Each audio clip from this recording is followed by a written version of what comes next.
اس کا مطلب یہ ہے کہ تمہارے مذہب پر حملہ ہے،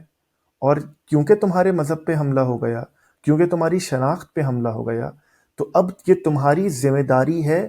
کہ اس شخص کو مار دو، اور اس کے نتیجے میں تمہیں جنت ملے گی، اس کے نتیجے میں تم رسول خدا کے سامنے سرخرو ہو جاؤ گے، اس کے نتیجے میں تمہیں تاجدار ختم نبوت سینے سے لگائیں گے اور قبر میں کہیں گے کہ یہ تو میرا امتی ہے، اس سے حساب کیا لینا، اس نے تو میرے نام پر دوسرے کو مارا، قانون اپنے ہاتھ میں لیا، اور اگر خود بھی مر گیا تو پھر تو شہید ہو گیا۔ تو جب ہم اس طرح کی نفسیات پیدا کر دیتے ہیں، کرتے کیوں ہیں، کون کرتے ہیں، اس پہ بات کرتے ہیں، لیکن جب ایک جسٹ میں ہم اس طرح کی نفسیات پیدا کر دیتے ہیں تو اس کا یہ نتیجہ نکلنا ہے۔ ہم عمومی طور پہ یہی کرتے ہیں، سرفیشل تجزیہ کرتے ہیں کہ نتیجے پر کامنٹ کرتے ہیں کہ یار اس طرح ہو گیا، یہ تو بہت بری بات ہے۔ اس سے پہلے بے تحاشا معاملات ہم کرتے آئے ہیں، ہماری ریاست کرتی آئی ہے، آپ اور میں کرتے آئے ہیں، ہمارے جمعے کے ممبروں سے ہوتا رہا ہے، تب کیونکہ جیسے میں نے پہلے کہا کہ ہم امیون ہو جاتے ہیں نا، اس کی سنگینی کا اندازہ ہی نہیں لگا پاتے۔ تو ایک شخص کو جب اس کا مولوی بھی یہ بتائے، جب اس کو گھر سے تعلیم بھی یہ ملے، جب تخت پر بھی ٹی ایل پی جیسے سچویشن آ جائے کہ ریاست بھی ان کے سامنے گھٹنے ٹیک دے،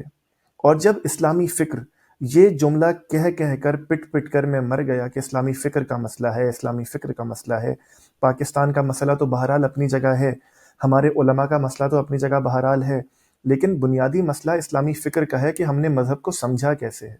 ہم نے مذہب میں کیا چیز حلال اور حرام قرار دی ہے، ہم نے مذہب میں کیا چیز سیکریڈ قرار دی ہے، ہم نے مذہب میں کہاں کہاں ایسے کسی بھی عمل کو، چاہے وہ گستاخی ہو، چاہے وہ الہاد ہو، چاہے وہ اس طرح کا کوئی بھی معاملہ ہو، اس کا فیصلہ جب ہم نے اپنے ہاتھوں سے کرنے کا فیصلہ مذہبی فکر میں کر لیا، تو پھر ممتاز قادری تو پیدا ہوں گے، پھر تو اس طرح کے یکے بعد دیگرے کوئٹہ میں، سندھ میں اس طرح کے واقعات تو ہوں گے۔ رونا پھر اس شخص کو نہیں چاہیے، رونا اس معاشرے کو نہیں چاہیے، رونا اس مذہبی فکر کو چاہیے کہ جس کے اندر مسئلہ ہے۔ وہ مذہبی فکر کیا؟ وہ اسلامی مذہبی فکر، وہ اسلامی نظریاتی فکر کہ اگر کوئی شخص اسلام چھوڑ دے تو اس کو سزا دی جائے گی، اگر کوئی شخص گستاخی کر دے تو اس کو سزا دی جائے گی، اگر تو یہ جرائم ہیں تو یہ خدا کے متعلق جرائم ہیں، خدا اس کا بدلہ خود لے لے گا۔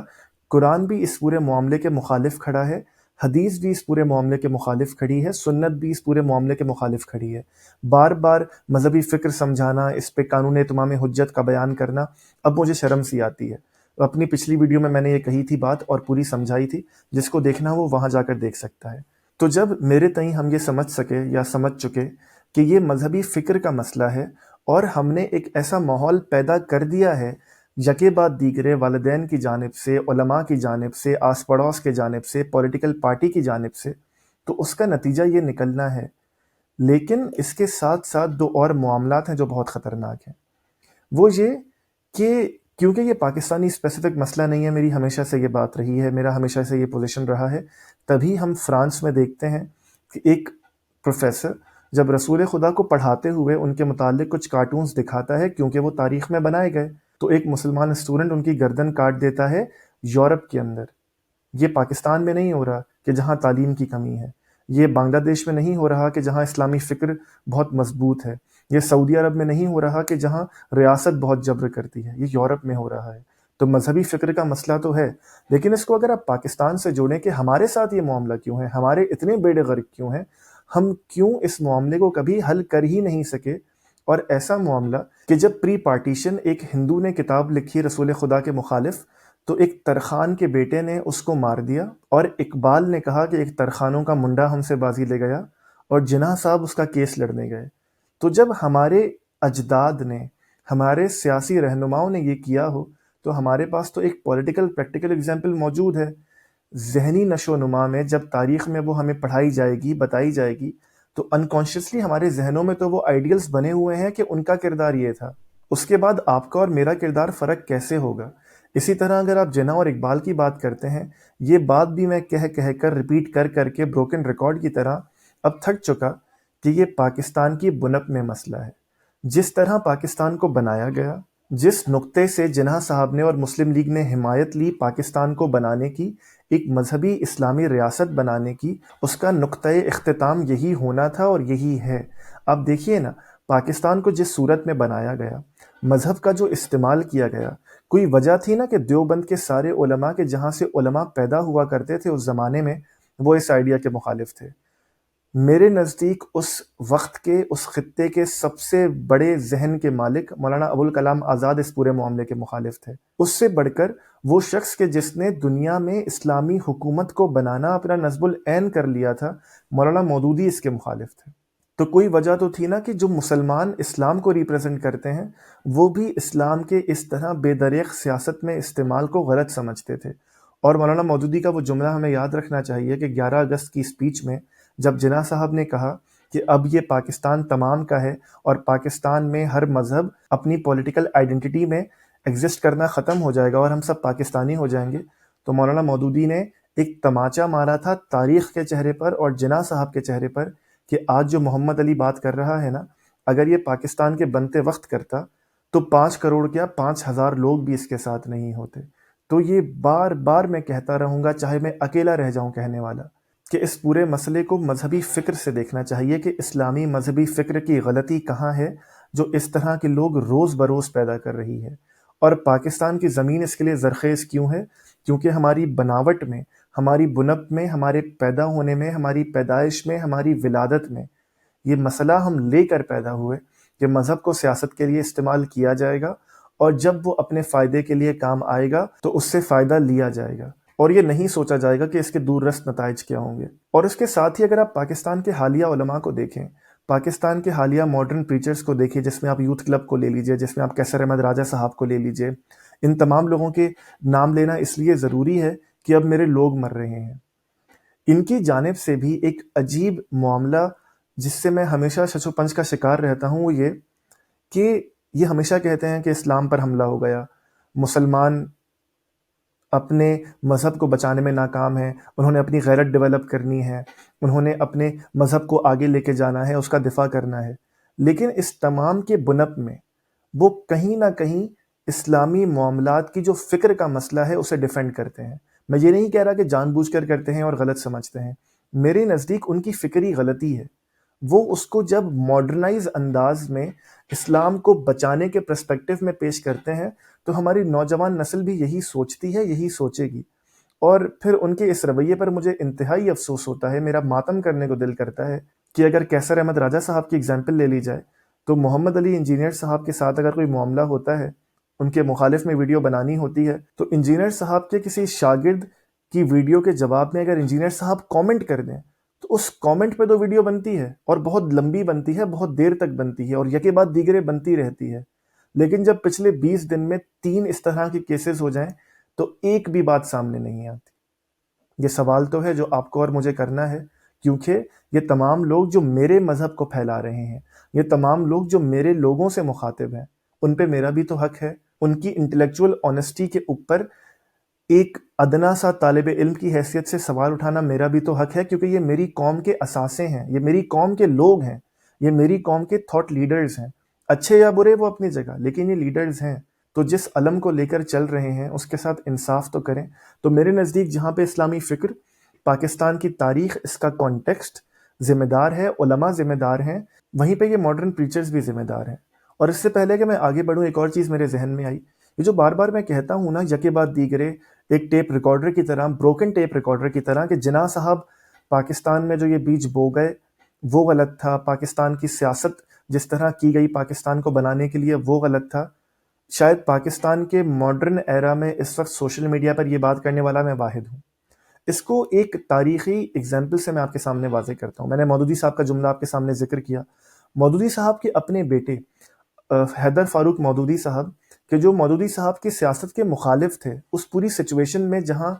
مودودی صاحب اسلام کو لے کے جانا چاہتے تھے، ریاست کو لے کے جانا چاہتے تھے، اس کے مخالف تھے، انہوں نے ایک بہت خوبصورت جملہ کہا تھا کہ ہم تمام لوگ عمومی طور پہ اس طرح کے تمام مسائل کا ذمہ دار ضیاء الحق کو سمجھتے ہیں۔ تو یہ بات ضیاء الحق سے بہت پیچھے کی ہے۔ تو حیدر فاروق مودودی صاحب کہتے ہیں کہ جناح صاحب جس چیز کی تھیوریٹیکل بنیاد ڈال گئے تھے، ضیاء الحق صاحب نے صرف اس کو مٹیریلائز کیا۔ اس تمام کے لیے زمین زرخیز تھی، عوام تیار تھے، تو یہ ضلالت ہمارے گلوں کا توق بنی۔ تو اس لیے بار بار آج پوچھا جائے، کل پوچھا جائے، پرسوں پوچھا جائے، میں 1 ویڈیو بناؤں، 10 ویڈیو بناؤں، میں کسی بھی صورت مذہبی فکر اور جناح صاحب مسلم لیگ اور پاکستان کے فور فادرز کو بخشنے کے لیے اس پورے معاملے میں تیار نہیں ہوں کہ آج یہ جو ذلت ہم فیس کر رہے ہیں یہ ان 2-3 چیزوں کا نتیجہ ہے۔ علماء کی ہم نے بات کر لی، اس کے بعد میں چاہتا ہوں کہ مذہبی اسلامی فکر کو جہاں ہم ریپرزینٹ کرتے ہیں، جہاں میں اس کی بات کرتا ہوں، وہاں میں فقہ کی بات بھی ضرور کروں۔ وہ یہ کہ جہاں مذہبی اسلامی فکر میں غلطی ہے، لیکن پھر بھی فقہ حنفی کے جس کو میجورٹی مسلمان مانتے ہیں پاکستان میں، وہ بھی بلاسفیمی کی کوئی سزا مقرر نہیں کرتی۔ وہ بھی کبھی یہ نہیں کہتی کہ اگر کسی نے بلاسفیمی کر دی تو اس کو مار دو۔ وہ بھی کان دوسری جانب سے پکڑتی ہے کہ اگر کوئی اسلام چھوڑ دے تو اس کو پھر 3 دن کی مہلت دی جائے، توبہ پیش کی جائے، پھر مار دیا جائے۔ تو پرائمریلی اگر آپ کا قرآن سے کوئی تعلق نہیں ہے، جو کہ اب ہمارا پریکٹیکلی نہیں ہے، ہم نہیں پڑھتے قرآن، اگر آپ کا سنت سے کوئی تعلق نہیں ہے، جو کہ پریکٹیکلی نہیں ہے، ہم آج اتنے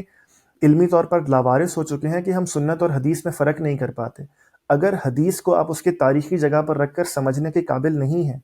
تو جس فقہ کو اپنے گلے میں لٹکائے ہوئے گھومتے ہیں اس کو پڑھ لیجئے۔ وہ بھی اس عمل کو، اس طرح کسی کو بلاسفیمی کے نام پر مارنے کو غلط کہتی ہے، غلط کہتی ہے، غلط کہتی ہے، کوئی گنجائش دیتی ہی نہیں ہے۔ تو چلیے، اگر خوف خدا نہیں رہا، شرم رسول نہیں رہی، تو حیائے فقہ ہی کر لیجئے۔ اور آخری چند نکات یہ کہ یہ معاملہ ہوا میرے دیس میں، سندھ میں، اس سندھ میں کہ جہاں جب میں بڑا ہو رہا تھا، اور آج بھی ہندو اور مسلمان کی کوئی تمیز سرے سے ہے ہی نہیں۔ میرے کتنے ہندو دوست ہیں کہ جو 21ویں رمضان کو روزہ رکھتے ہیں، جو عید پہ عید سیلیبریٹ کرتے ہیں، جو 27ویں شب کو روزہ رکھ لیتے ہیں۔ ہمارے پاس تو کبھی سندھی کلچر میں یہ تمیز سرے سے رہی ہی نہیں۔ آپ پورے پاکستان میں گھوم جائیے، پنجاب میں آپ کو اس طرح کے کنزرویٹو لوگ ملیں گے کہ جو اپنے مذہب کو they carry it on their sleeves. K P کے تو اس بارے میں مشہور ہے، بلوچستان کے اپنے علاقائی کنزرویٹو پرابلمز ہیں۔ سندھ تو ہمیشہ سے بہت سیکولر رہا، اس معاملے میں ہمیشہ رہا کہ جو مذہب ہے وہ ذاتی معاملہ ہے۔ جب ہم باہر جائیں گے تو ہم اپنے مذہب کا لبادہ باہر چھوڑ کر جائیں گے۔ ہمارے ہندو دوست بھی ہوتے ہیں، ہم ان کے گھروں میں آتے ہیں، جاتے ہیں، کھانا کھاتے ہیں، کبھی یہ تمیز سرے سے رہی ہی نہیں۔ لیکن آج یہ معاملہ دیکھیے کہ یہ سندھ میں ہوا ہے، اس دھرتی میں ہوا ہے کہ جو اس کے ہمیشہ مخالف رہی۔ تو یہ بہت بڑی ریڈ لائٹ جلاتا ہے آپ کے لیے، میرے لیے، ہم سب کے لیے، کہ جو ایک خطہ رہ گیا تھا پاکستان میں، اس کو بھی ہم ریڈیکلائز کرنے میں، مذہب کو جنون کی حیثیت تک ان کے سر پر سوار کرنے میں کامیاب رہے ہیں۔ تو یہ آج ٹی ایل پی تو میرے خیال میں داد کی مستحق ہے۔ آج جائیے جناح صاحب کے مزار پر اور 14 توپوں، 21 توپوں، 20 توپوں، 1000 توپوں کی سلامی دیجیے کہ جس چیز کی بنیاد آپ نے ڈالی تھی وہ آج ہو گیا۔ آج مذہبی فکر کی کتابوں کو اٹھائیے اور ان کو چومیے، ان کو سینے سے لگائیے کہ جو چیز وہ پروپوگیٹ کر رہی تھیں وہ اس خطے میں ہو گیا کہ جو خطہ اس پورے سلسلے سے ناواقف تھا۔ اب وہ جان ایریا صاحب کا صرف شعر ہی یاد آتا ہے، اگر مجھے وہ صحیح طرح یاد ہے، کہ اب خطرے کی کوئی بات نہیں، اب سب کو سب سے خطرہ ہے۔ اب تو یہ صرف معاملہ ہے وقت کا کہ کب اس طرح کی ایک گولی مجھے لگے، کب ایک اس طرح کی گولی آپ کو لگے۔ اس معاملے پر نہیں کہ آپ نے کچھ کہہ دیا، صرف دوسرے شخص کے یہ سوچنے پر کہ آپ نے کچھ کہہ دیا۔ اور آپ دیکھیے نا پاور پالیٹکس یا پاور ڈائنامکس کس طرح کام کرتی ہے، کہ طارق مسعود صاحب کے ساتھ ابھی یہ بلاسفیمی کا معاملہ چل رہا ہے نا، کہ انہوں نے رسول خدا کے متعلق ایک ایسی بات کر کر گستاخی کر دی، اور انہوں نے وضاحت پیش کی تو بہت سارے لوگوں نے معاف بھی کر چکے ہوں گے۔ اور ابھی تھوڑی دیر پہلے ویڈیو ریکارڈ کرنے سے پہلے میں دیکھ رہا تھا کہ ان کے ولاگ کے چینل پر کینیڈا میں ایک لیک کو وزٹ کرنے کا ولاگ چل رہا ہے، جبکہ پریکٹیکلی ان کے ساتھ یہ معاملہ چل رہا ہے، ان پر یہ بحث چل رہی ہے۔ تو آپ دیکھیے کس طرح جو پاور رکھنے والے لوگ ہیں، خاص طور پہ مذہبی، ان پر بھی یہ آنچ آنے والی ہے، ان پر بھی یہ آنچ آنے لگی ہے، لیکن ان کو کیونکہ مذہب کے ایک لبادے کا شیلٹر ہے تو وہ وضاحت دے کر نکل جاتے ہیں۔ یہ وضاحت آپ کی اور میرے پاس تو ہے ہی نہیں، یہ وضاحت تو اس ڈاکٹر کے پاس نہیں تھی کہ جسے سندھ میں مار دیا گیا، یہ وضاحت تو اس شخص کے پاس نہیں تھی، یہ موقع نہیں تھا کہ جسے کوئٹہ میں مار دیا گیا۔ اور اسی سے مجھے جنید جمشید صاحب یاد آتے ہیں کہ کتنا بے ضرر شخص تھا وہ، اس نے عذرۂ تفنن ایک بات سمجھاتے ہوئے جناب عائشہ کا ایک ریفرنس دے دیا تو اس کے پیچھے تمام لوگ پڑ گئے، اس طرح کے ایئرپورٹ پر اسے جوتے مارے گئے۔ طارق جمیل صاحب کو آ کر رو کر ان سے اعلان برات کرنا پڑا، ان سے توبہ کروانی پڑی، انہیں آ کے رو رو کر توبہ کرنی پڑی۔ کس بات پر؟ ایک جملے پر۔ تو اب تو صرف سر پیٹنے کو دل کرتا ہے کہ ہمارے لوگ، میں، آپ، ہمارے علماء خاص طور پہ ہمارے مذہب کے ٹھیکیدار یہ سمجھنے کو تیار ہی نہیں ہیں کہ اس پورے معاملے سے، اس رویے سے، اس عمل سے ان کا اپنا نقصان ہو رہا ہے۔ یہ وہ دور نہیں رہا کہ جس میں میں بڑا ہو رہا تھا کہ آپ مجھے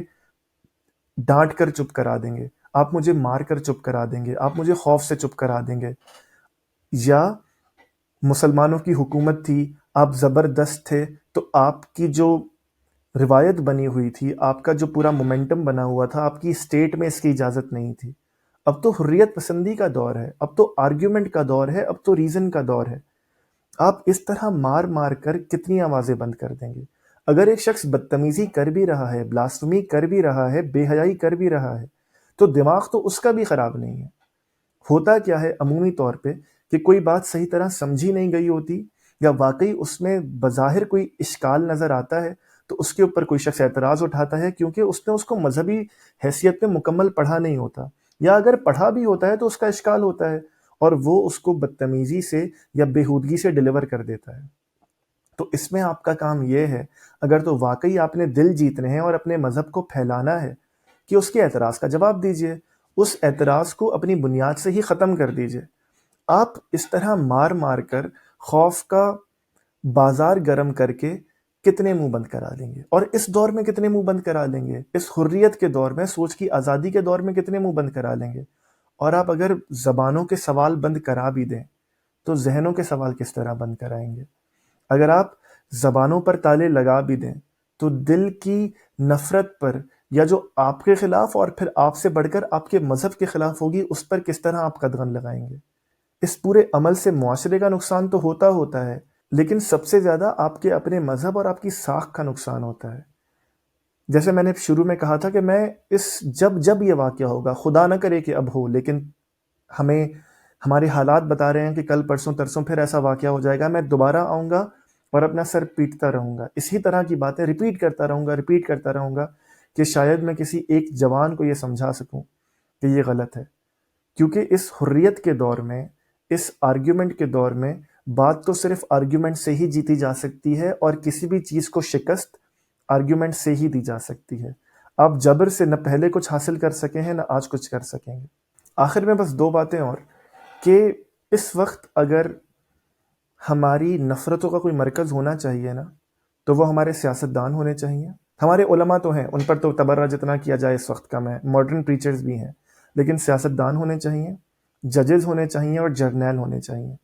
کہ جب ان کی اپنے کسی مفاد کی بات آتی ہے، اپنے ایکسٹینشن کی بات آتی ہے، اپنی حکومت کی بات آتی ہے، 2% کی کرسی کی بات آتی ہے، 2% کے کسی میڈل کی بات آتی ہے، 3 سال کی ایکسٹینشن کی بات آتی ہے، ایک وزارت کی بات آتی ہے، کچھ ٹکوں کی بات آتی ہے، تو یہ قانون سازی بھی کرواتے ہیں، رات کو 2 بجے عدالت بھی کھلتی ہے، پارلیمنٹ میں جبر سے قانون بھی پاس ہوتے ہیں، عامر لیاقت کا وہ جملہ کہ ہم آئے نہیں ہیں لائے گئے ہیں، یہ تمام چیز ہوتی ہے۔ جب آرمی چیف پر یہ تنقید ہوتی ہے کہ وہ قادیانی ہے، میں باجوہ صاحب کی بات کر رہا ہوں،